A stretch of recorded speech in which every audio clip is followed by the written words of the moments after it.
Good afternoon, everybody. If programmatic has not put you to sleep after heavy lunch, I think we will. Quick round of introduction. I'm Prasid from Group M. I look after digital trading.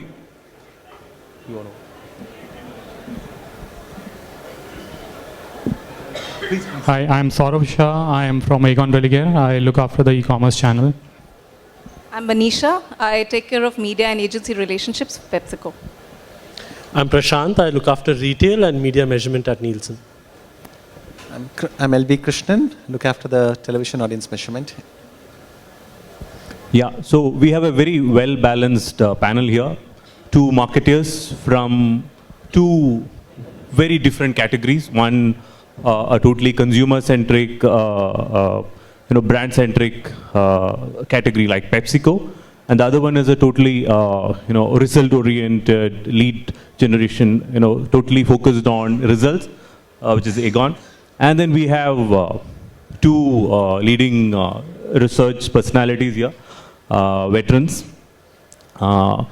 So what better than these people to discuss media measurement, especially in the new digital era. So when we were just catching up prior to just this discussion, one of the debates was, is it digital media that we're talking of, or is it media in the digital era? So is it digital era and therefore media, or is it digital media? So I think what we concluded, or rather we've agreed, is we're talking of how measuring media and effectiveness of media in the digital era, because it's about coming together of various media in the digital era. So therefore, effectiveness that brands are looking forward to, and how measurements are helping in various forms. I think first I'll take Manisha to have her perspective from an FMCG background, how they look at and what they feel are the challenges in terms of media measurements in the digital era. Manisha? So this was a tricky topic, and while we took time to align on what is it that we were exactly going to answer, I think one thing that we all came together to understand was marketers are now changing the way they market their products, and the way we know market traditionally is all changing. So it's no longer the traditional path to purchase, it's no longer the traditional one-way advertising. There are conversations, as we heard earlier, and then there is communication from the brand to the consumer. And in this very complicated multimedia setup that we now operate in a digitally connected world, it's important that we architect consumer response so that you're not left to chance on what the outcome could be. More so, brands are now loaded with more objectives than awareness. Brands are loaded with the objectives of equity, brands are loaded with business results, and brand teams and marketers are now answerable to a lot of that. So it's important that we are able to answer the question of ROI, and which is why a lot of ROI modeling is now coming into play, where we are able to answer what is the impact of this dollar spend is going to make to business. So as long as we can get to that, we can measure success and we can scorecard what the objective was, the brand that we set out with, and what are the touch points and how will we attribute the success of each touch point to the outcome.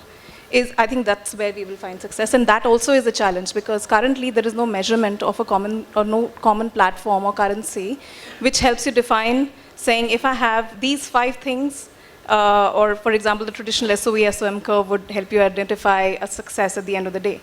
But how do you get to that with digital? How do you get to that with mobile? How do you get to that with print, radio, or a combination of social media, or the combination of touch points that you now put out in a very complicated Indian consumer's, a plethora of opportunities where he can be spoken to. So in this case, it's critical that you get that measurement right of one common platform of scorecarding your measures of success to all these, complicated brand objectives that we are setting out. That's the challenge. Okay, now to a very vastly different category. Saurav, what do you think are your challenges in terms of measurement, from in the digital era? As in, while I understand that there is one digital, that there is also the rest of the media, probably. How do you look at measurements, and do you find it challenging to bring all this together in this era today?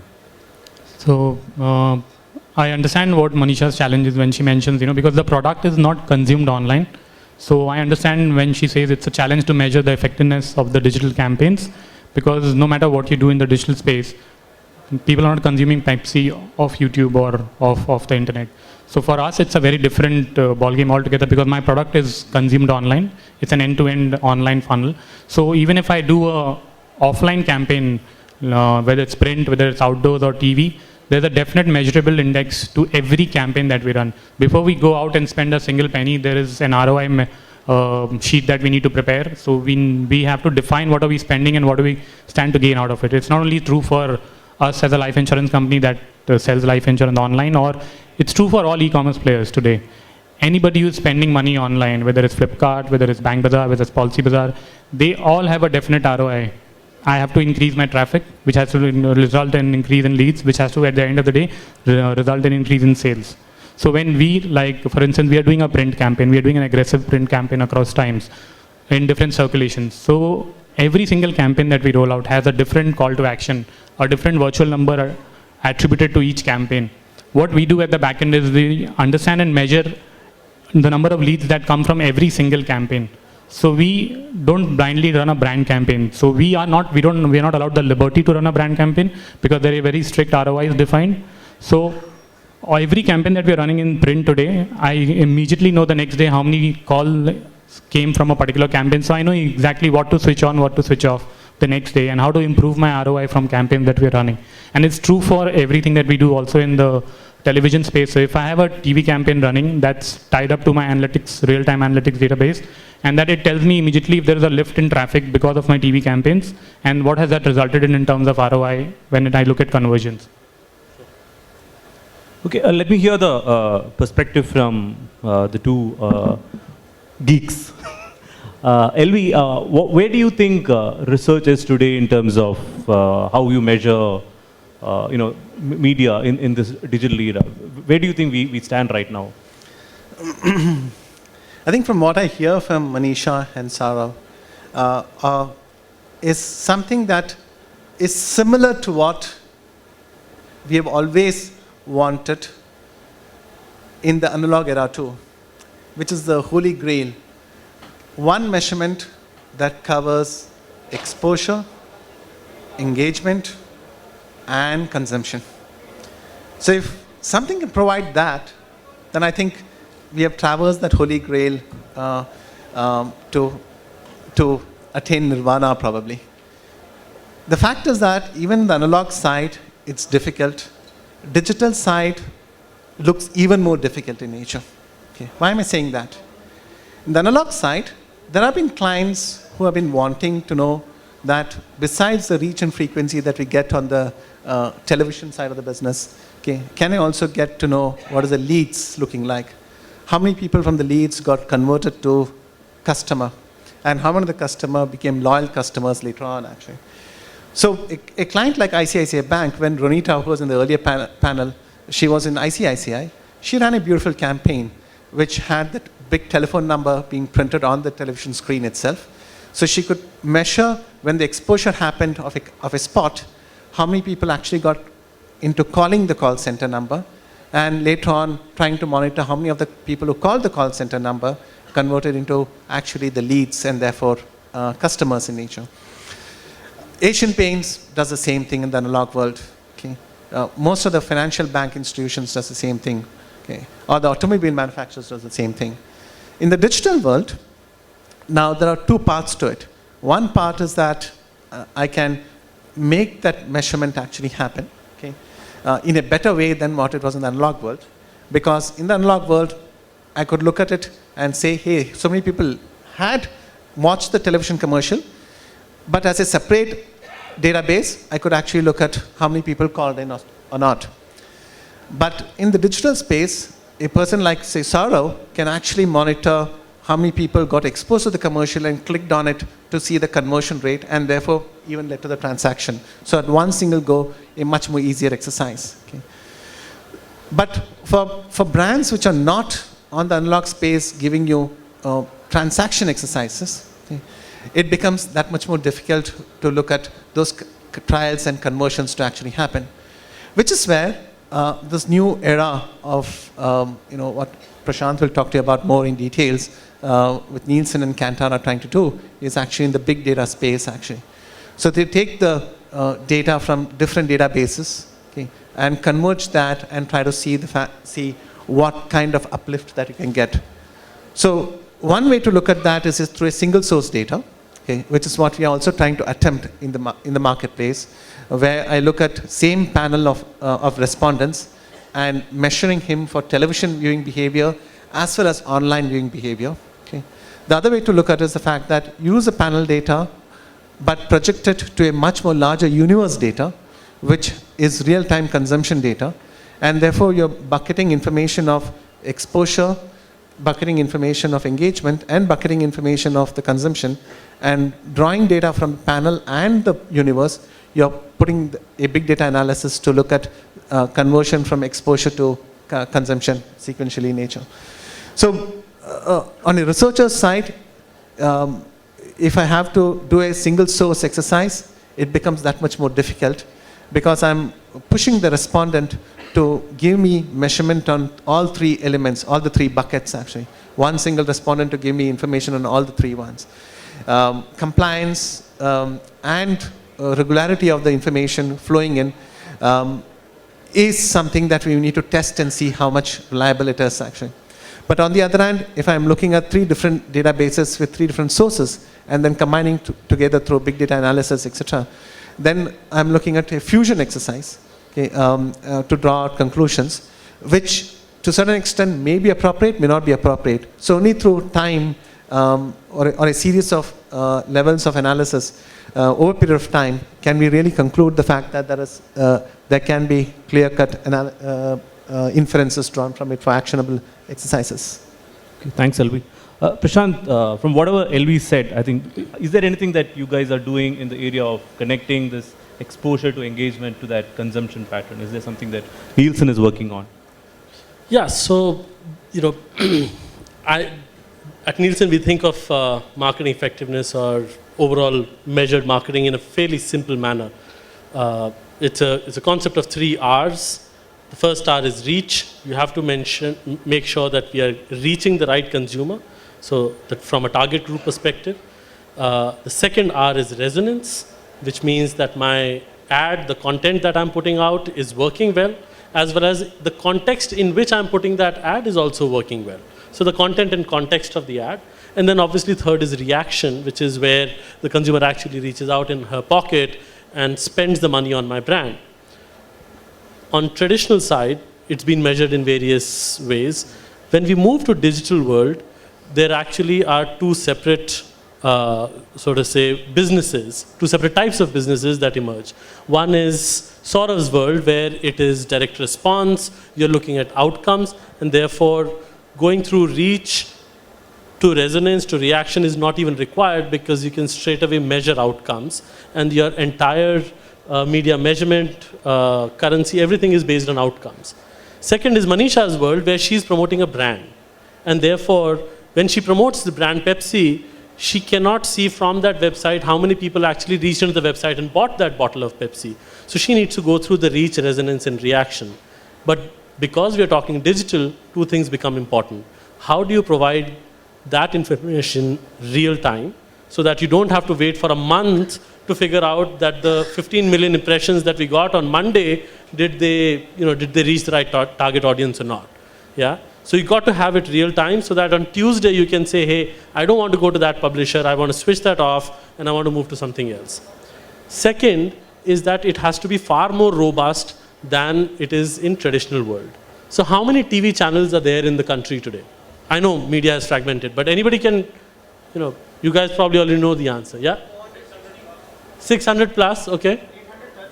838. So you're closest to the answer. But that's still nothing compared to the number of digital properties that exist. What does it do to the job of the media measurement company? When you're measuring TV, no offense to LV, I mean, LV still has a very difficult job to do. But when you're measuring TV, you still are measuring 800 properties. When you go towards digital, you're measuring millions of websites.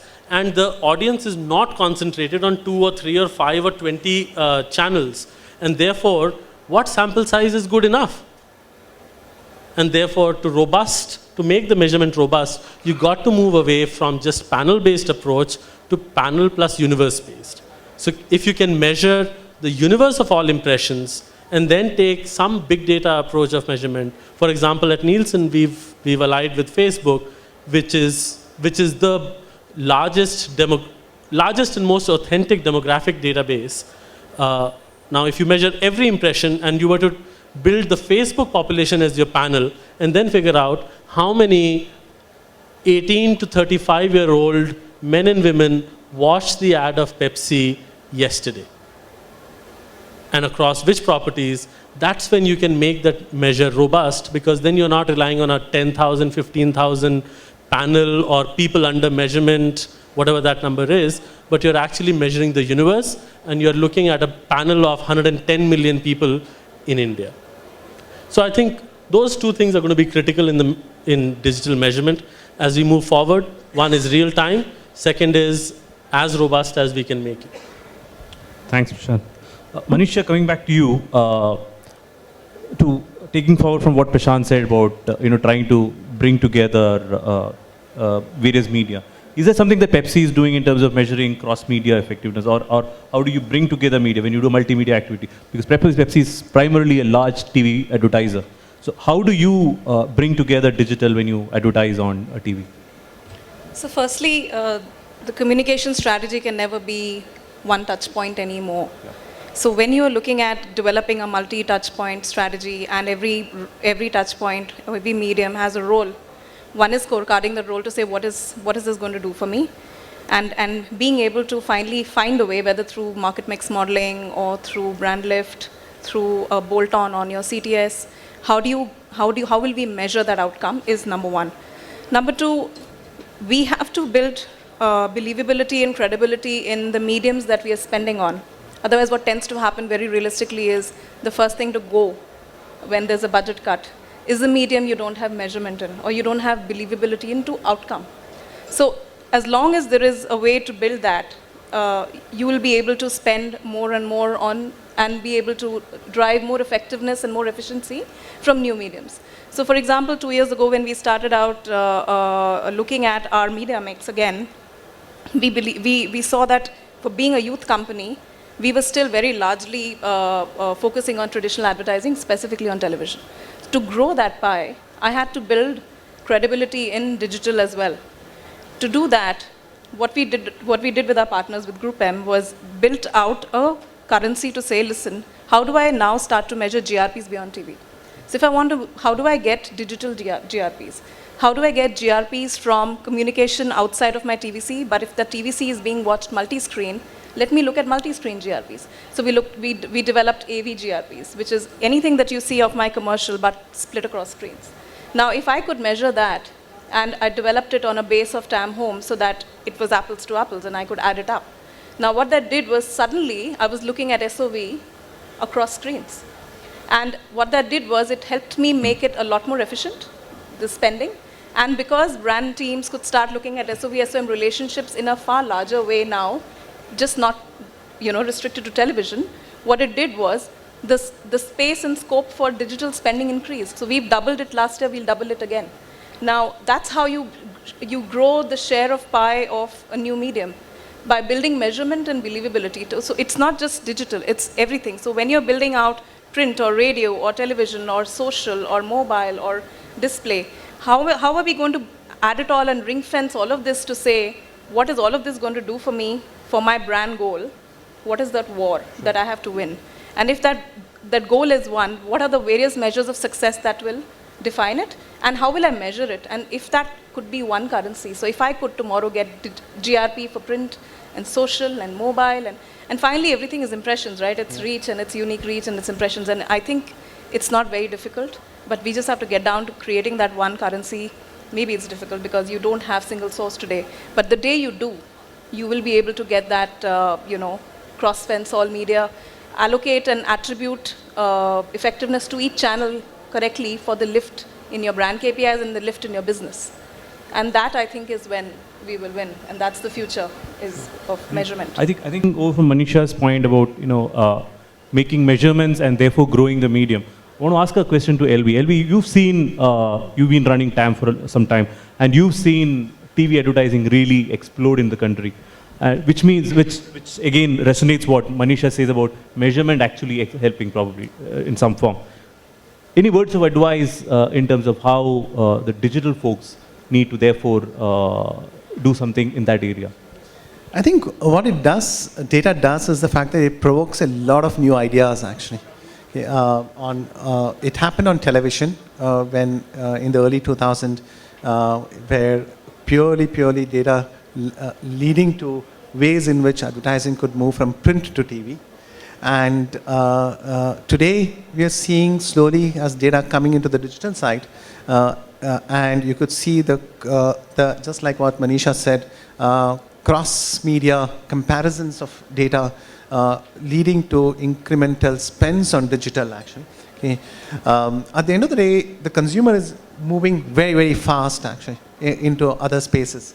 The more faster we catch up with him on a measurement part of it, the more it's going to yield results in terms of an ROI for not only the advertiser but also the platform owner to gain from that particular data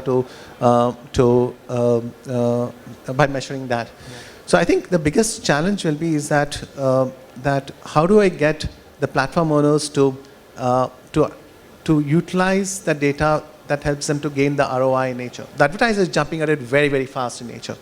But the more important thing is sometimes the platform owners are missing that game of trying to understand how to make utilization of that particular data. Okay, that's where the research agencies can actually help in bridging that particular gap that exists between the advertiser needs and the platform owner's needs actually.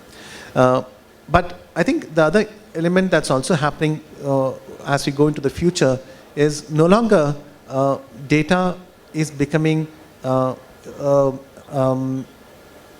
equal across different users actually. In other words, it's not the same data that needs to be given to everybody in the marketplace the same way. I think it's now becoming a situation where the platform owners require a certain set of data that is helping them or will help them, and there's a certain set of data that will help the advertisers who are riding on that particular platform. So we got to distinguish between what the content creators want versus the advertisers, users of that particular platform. And that I think the more we distinguish it and serve the purpose of those two communities separately, I think the chance of the fact that we'll ride a bigger wave for integrating data and making use of data in a much more enriching manner in future. Great, thanks. Saurav, coming back to you, now you mentioned that for you it's completely response based, so you measure even on print or TV, you look at how it's giving you an uplift in terms of leads or people actually doing some form of registration. Does that mean you do not value the branding part of whatever the media is bringing to you in terms of brand upliftments or any other forms of scores? Is that something that you discount completely, or is it because you are not able to measure it and therefore you discount it? No. Just one small correction. We don't generate leads, but what we do is we target end-to-end conversion. So even if I'm doing a campaign which is a brand campaign, it has to result in conversion at the end of the day. I don't at all discount what the brand campaigns do for me. But if any player who is completely in the online space and services the customers end-to-end, and that player says, I am evaluating brand engagement. In that case, engagement is not a metric, it's an excuse. Because if you're spending money in the digital space and you have the ability to service and close the sale online, you have to get that business online. Where else is the guy going to buy life insurance from if he's not going to buy insurance online from you? Sure. Because your medium is online. But having said that, when we do brand campaigns, like for instance, I'm sure a lot of people in the audience have seen the Birla Sun Life ad that is recently out there about the autistic child, or HDFC's digital campaign, and even Aegon Delegate's digital campaign that we have launched on YouTube. All these campaigns are launched on YouTube. They are specifically per se brand campaigns, but they have a measurability to that, in the sense when you go back to your analytics data sheet and you measure in GA what has been the lift in my brand scores. if, let's say last week, 40,000 people were searching for the brand Aegon Religare, has it moved to 60,000 for me this month or this week after my YouTube campaign broke out? So that measure obviously is there. And because this traffic is coming directly to you, it is definitely attributed to the YouTube campaign having assuming that you're not doing anything else on TV at that point of time. So obviously I'm not discounting the fact that brand will result in a lift in your search volume, but that's definitely measurable. Thank you. Prashant, I think we have very less time now, but I think just want to understand, is there some global products that you expect that are actually doing something in this area, which are working, or some best practices that you probably want to talk of? On the campaign to conversion? Yes, exactly. Yeah. So in the US, on two fronts, we've started this sort of a holy grail that Elvi was speaking about. What did that consumer watch, and then what did that consumer buy? We call it buyer effectiveness. But basically, there's a company called Argus which captures 75% of all credit card transactions in the US. We take that data as big data on an everyday basis. We also take the set-top box data that's available, and then in a privacy secure manner, do a match between these two big data sets. Now what you get is not knowing that this is LV, but you come to know which program LV watched on his TV. And then, let's say, if he watched an ad of, let's say, Aegon Religare on TV, did he then go ahead and make a credit card transaction on their website? Now, this is something that we don't do outside of the US today, because it requires not just the set-top box data to be available from the universe. It also requires companies like, in this case, the credit card companies to collaborate and bring that data set. But that's the future of, so to say, reaction measurement. That's the future of uplift, where you're not building it at a market level, but you're building at a consumer level and say, hey, a consumer who sees my ad 3 times is 10 times more likely to then go ahead and make a transaction in my shop, in my restaurant, on my website, or whatever.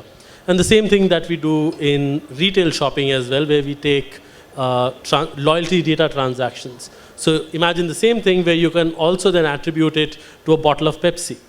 So somebody who's been watching my ad on Pepsi, when do they convert, or what is the kind of uplift do I get when somebody watched this particular Pepsi ad versus that particular copy versus not watched at all?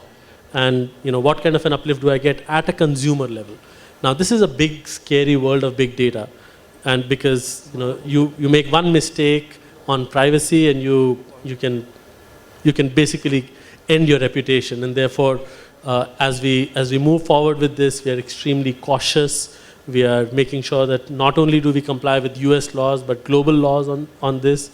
But I think that's the future. As we move forward, it is going to be buyer analytics, looking at consumer, joining big data sets rather than just saying, I'm going to do a survey or I'm going to measure it through a panel. Thank you very much. I think we've had perspectives from 2 different categories in terms of how they are addressing this particular challenge.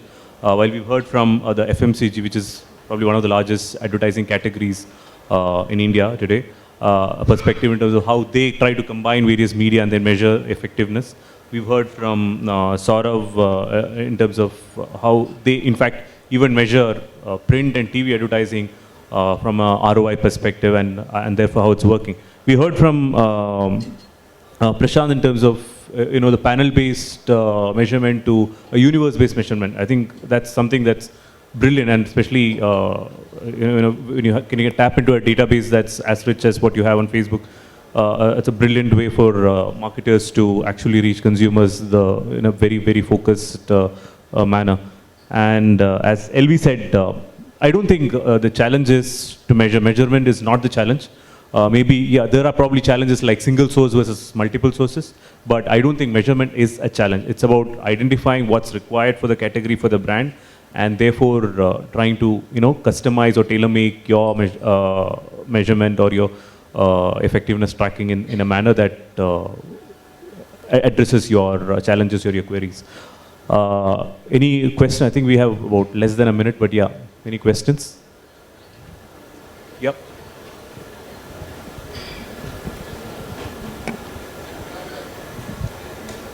Hi, my name is Hana Arora. I'm from iProf. So my question is to the panel here. What, because all of you obviously are from big companies and experts out here, what should be the right proportion when we are loading the cost, especially when we are targeting multiple campaigns, when we are e-commerce as one channel and then TV and other advertising? What should be the right ratio when we are allocating the cost to the brand upliftment and the actual ROI? Because one thing, when we know in the digital world, everything is measurable, but at the same time, there is a parallel story that most of the e-commerce companies, Coca is much higher than their ARPU and they're running in losses. So when we give a credit to the allocation of, that this is a TVC campaign going on and it's a brand upliftment, how should I divide my cost? Saurav, you want to take that question? Hi, so I'll try and answer your question. You have to first identify what is your objective of running that campaign. What brand are you? If you are Pepsi, like I said, like Manisha's job is very difficult in the online channel because you can't consume that product online. But if you're a Flipkart or Aegon Delegate for that matter, selling insurance online, you can consume that product online. So your objective has to be a lift in conversion and sales, because that will come from the lift in traffic by doing the TV campaign that you're doing. But on the other hand, if you're Pepsi, you have to see what is your objective of launching that YouTube campaign that you're launching on YouTube. You will have the same campaign running on TV as on YouTube. You will be engaging with a different set of audience online versus offline. What is the objective? Do you want your campaign to be liked by X number of people, shared by X? You want to create a brand perception in the mind of the audience that is consuming your campaign. You see the number of likes, shares, comments, the engagement that you're creating with your TG, which is the youth. So what is it that you're chasing? So if your brand firstly will define your objectives, so secondly, what are you setting out to achieve? That will define what budget you allocate. If you're an e-commerce company, I would say, if you're already an e-commerce company as old as maybe Flipkart, which has been in the company for 7 years, in the country for 7 years, then you don't need more traffic because you already have a large amount of traffic coming directly to you. Then your objective would be launching a new product, in the online and the television space, so that buyers come online and start engaging with that product. But if you are a fairly new brand like ours, my objective when I go on TV would be to generate more traffic. So that is what you have to define your KPIs before you go on TV, or you decide what percentage of spends are you allocating where. Okay, thanks. Any other question? So I think I was right. I think I put you to sleep. Yeah. Hi. Similar to what she asked, so if I have 100 crores that I've spent on split between, say, TV, outdoors, I'm saying 2 traditional offline media, and perhaps in addition to that, I've also spent a certain amount of money on digital, and that has gone as an overall campaign, and my brand matrix, say the searches, have also gone up by a certain number, say 50 searches up, 50% the searches have been up. Now, how do I know which particular platform has been most cost effective, or for that matter, how do I allocate these 50 incremental searches to each of the inputs that I have put to my brand? Is there a way currently or futuristic scenario there? If you run a concurrent campaign, then God help you. Because no econometric modeling can then tell you, you did all these 3 things at the same time and there was an impact, now tell me which one of these worked. Prashant, Yeah, I think I beg to differ. I think Saurav had a point when you were saying about how he uses various creatives differently and therefore understanding where his ROI has come from. So maybe the creative way of usage of media. Maybe that's, but otherwise, yeah. If you're having a uniform communication, as Prashant said. So I agree with Prashant. Don't run all your campaigns at the same time. Spread them out on different mediums, but also have different call to actions. Have different virtual numbers on print. Have a different call to action on your television campaign. Forget the call to action. You can tie it with real-time analytics, and you can see immediately when your campaign breaks. You have an option of tying real-time analytics to your TV campaigns and then understanding at what time your campaign is breaking on TV, and your real-time data will tell you if there's a lift immediately when people see your campaign on TV. Do they go to their second screen, which is mobile, and you see a lift in mobile traffic? that will immediately tell you if it's working or not. Then that is how you can attribute it to mobile or to desktop or to laptop, your TV campaigns. Outdoors and prints, like I said, have a virtual number, have a different call to action. That way you can segregate it, but I absolutely agree with what Prashant says. Please don't run everything simultaneously. Spread it out. Thanks. That's it?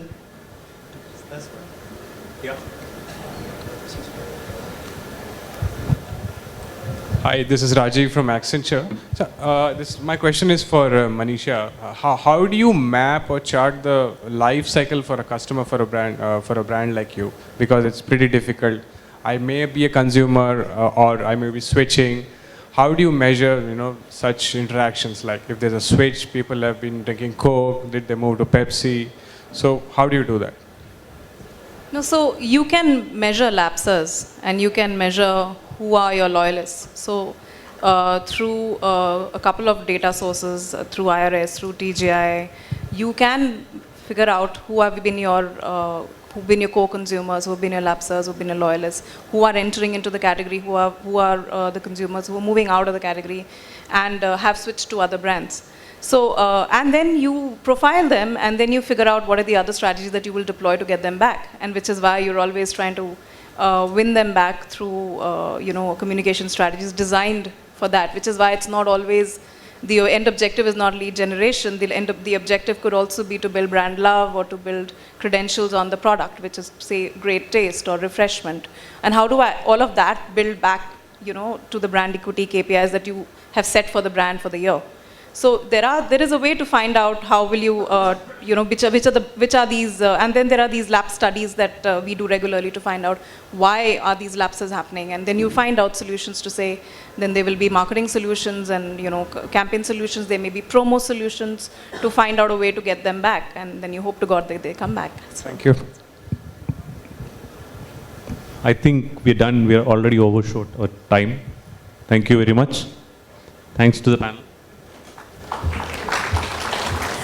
Thank you once again. Let's have a huge round of applause, ladies and gentlemen.